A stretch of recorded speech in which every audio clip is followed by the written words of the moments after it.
Hi, I'm Eduardo and this is the JavaScript Haunted House. You already have the power to manipulate HTML elements, but what about the power to manipulate strings and numbers? You'll need it to find your way out of this room. Let's get to it.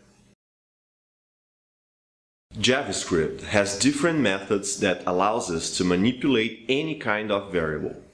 These methods are very useful when you need to join two strings, split a string, or format a number with precision.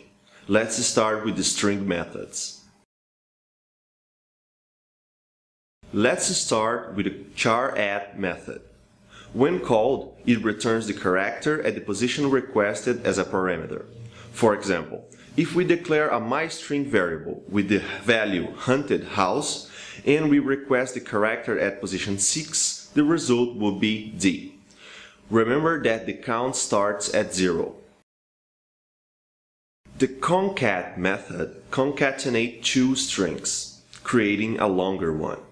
This method should be called by a string, and it can receive one or more arguments. The original string is not modified. For example, let's create the variables string 1 and string 2, each one containing part of a sentence. Let's create a string 3 to store the result and use the concat method starting with the first string. The first argument will be a string containing a comma to separate the strings, and then the second string and a period. Let's now check what the value of string 3 is. A string containing all parts that we added with the concat method. Sometimes we'll have a very long string and we'll need to know whether it contains any character or word.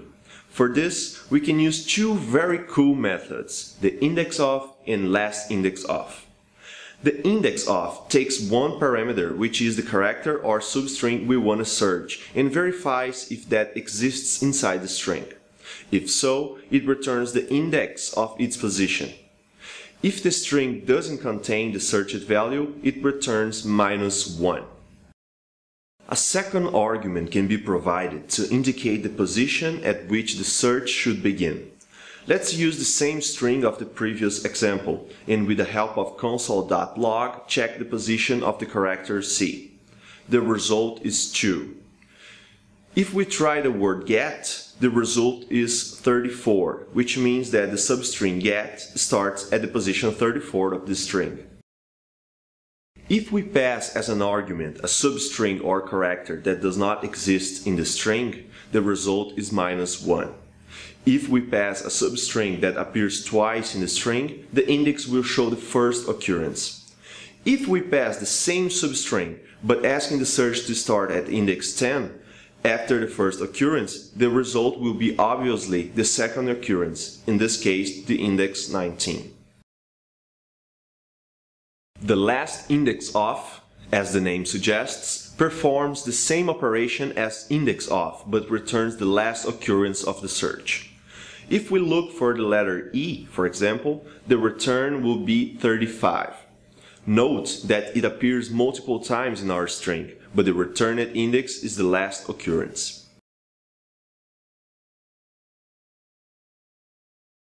We found what we wanted inside the string. Great. But what if we wanted to replace what we found by another substring, or even remove it from the string? The method replace helps us with this task.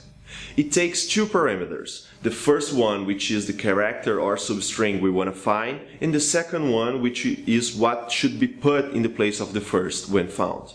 Let's make our example a little less creepy. Let's replace the word never with always and see the result. Cool, isn't it? We can also replace just one character. If the character or substring is not found, nothing will be done. To remove something from the string, we can pass an empty string in the second argument.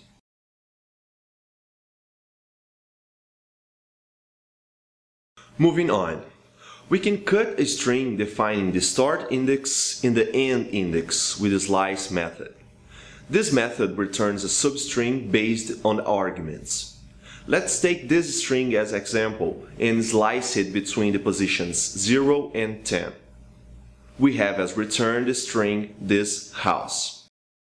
If we do not specify the final index, the cut will be from the given index to the end of the string. For example, slice 17, a terrifying history behind its walls. Similar to slice method, substring method returns the characters starting at the given parameter. A second parameter indicating how many characters can also be provided. For example, starting at index 17 and returning 20 characters, the substring method applied to our full string returns a terrifying history. If you do not specify the second parameter, the returned substring begins at position 17 and it goes until the end of the old string.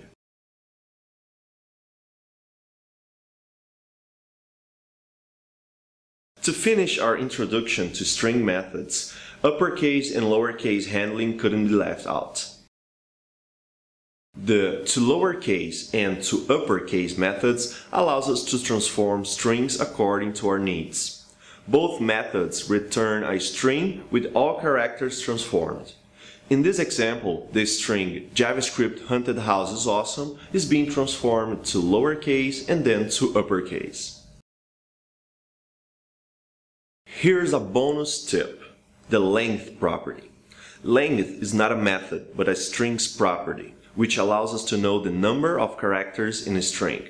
Cool, huh? It can be accessed from any string, typing .length. We can create a variable to store the size of the string and then display it with a console.log, or declare a variable and call its length property directly in a console.log.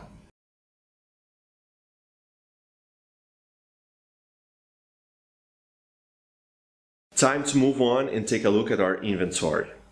What we have just seen can help us fix a critical problem in our inventory. Each item must have at maximum 20 characters long, and that's what we ensure right now. Let's test if the item has more than 20 characters, and if this condition is true, we'll store only the first 20 characters in the slot. To accomplish this task, let's create a test before the addition of a new item. An if statement will work, testing whether the item length is greater than 20. If it is, we're going to slice it from position 0 to position 20, making it the right length. After this string treatment, the code can follow as usual by adding the new item. Let's try to add an item with a really long name and see what happens. There, the item was limited to 20 characters. Items with less than 20 characters will not enter the if, so they won't be affected.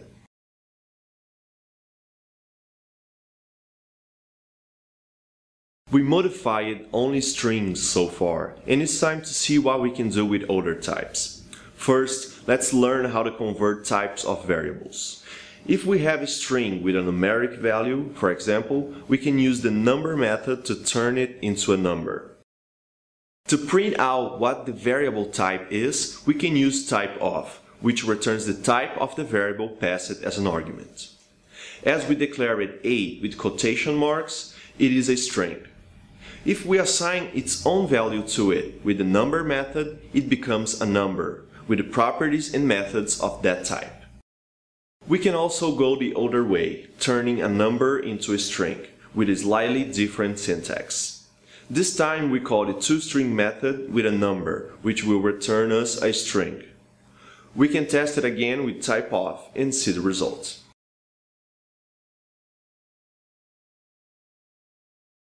We will now see two methods that involve numbers, toFixit and toPrecision. Both are used to define the number of digits, and it will be probably needed when creating a code that involves weights and measures. For example, we have a variable with a number value.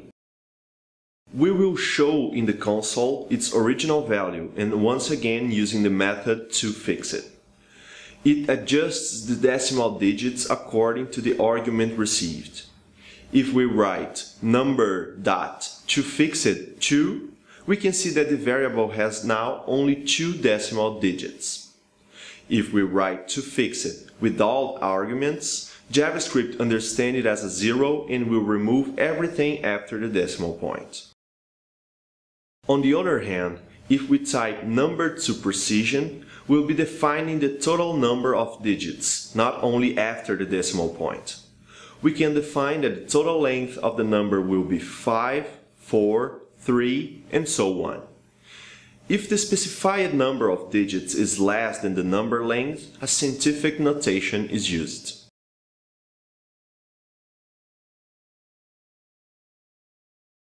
Let's compare them again. Each line represents a different value passed as a parameter, represented by n. The toFixit provides n length after the decimal point, while toPrecision provides the total length. Okay, but where did these methods come from? To understand that, I need to tell you a secret. There's one more way to create strings and numbers. So far, we have learned to create strings and numbers as follows. That way, we are creating what we call string literals and number literals. That's not a secret, I know. The secret is that we can create strings and numbers in any type as objects. The primitive types we used so far are much faster than complex objects. For this reason, we will continue using the literal types. Okay, but wait a minute. If primitive types are faster and we should use them instead of creating objects, why am I saying this to you? Because all methods we used in this chapter actually belong to string and number objects. All primitive types inherit methods and properties of their parent objects, or their prototypes.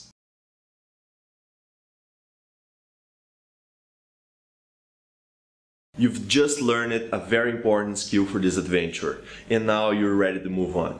Keep up the good work, we're almost there.